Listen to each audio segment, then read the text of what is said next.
লক্ষ্য করছি যে ক্যাম্পাসে কেন যেন আমাদের শিক্ষকেরা একটা দলের পক্ষে বেশ ভালোভাবে রোল প্লে করছেন আর কি।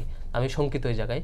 শেষ পর্যন্ত এখন পর্যন্ত যা ইঞ্জিনিয়ারিং লক্ষ্য করছি, যা মেকানিজম লক্ষ্য করছি, শেষ পর্যন্ত এটা কোথায় গিয়ে থাকে।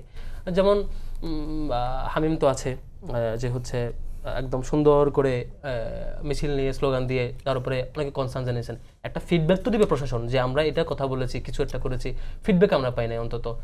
তারপর লক্ষ্য করলাম এই যে হামিম বেশ চমৎকার কাজ করে আর কি। আমাদের বড় সংগঠন, সোর্স ভালো, তো বড় সংগঠন হয়ে তার কাছে অন্যান্য নেতৃবৃন্দ এটা না পারলেও হামিমের নেতৃত্বে ভেরি রিসেন্ট মুজিব হল, বিভিন্ন হল, আরো অনেকগুলো হল, এফএচ হল, বিভিন্ন হলে বেশ খাওয়া দাওয়ার আয়োজন হয়েছে। শতাধিক শিক্ষার্থী আসছে প্রথম বর্ষ দ্বিতীয় বর্ষের, চমৎকার আয়োজন। চা খাওয়ারও নিষেধাজ্ঞা।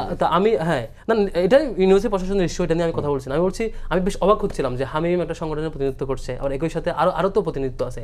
আমরা যখন একটা আয়োজন করে একসাথে বলি যে ছাত্র শিবির আয়োজনে এলামনাই করছে, কেন যেন দেখলাম যে সেম ক্যাটাগরি আরো অনেকে এটা হতাশ হয়ে পারছেন না, করতে পারছেন না। তিনি খুব চমৎকার আয়োজন করছেন, খাওয়া দাওয়া আয়োজন, এটা হঠাৎ হামিমের শিডিউল শেষ, সব হলে খাওয়া দাওয়া শেষ, আজকে ঘোষণা আসলো যে এটা করা যাবে না। মানে চমৎকার, মানে ম্যাচিং পাচ্ছে আর কি। একই সাথে মানে এই যে প্রশাসনের এরকম অন্যদিকে চাপ দেওয়া, এদিকে আবার ইভেন এটা হইতেও পারে স্বাভাবিক, কারণ নির্বাচন কমিশন সহ প্রশাসনের একটা বড় সংখ্যক, প্রক্টর থেকে শুরু করে একটা বড় সংখ্যক সবাই নির্দিষ্ট দলকে ওন করে, একটা দলের প্রোগ্রামে গিয়ে সঞ্চালনা করে, পুরস্কার নিয়ে আসে, একটা দলের প্রতিনিধিত্ব করে। কিন্তু শিক্ষকদের কাছে আমরা এটা চাই না।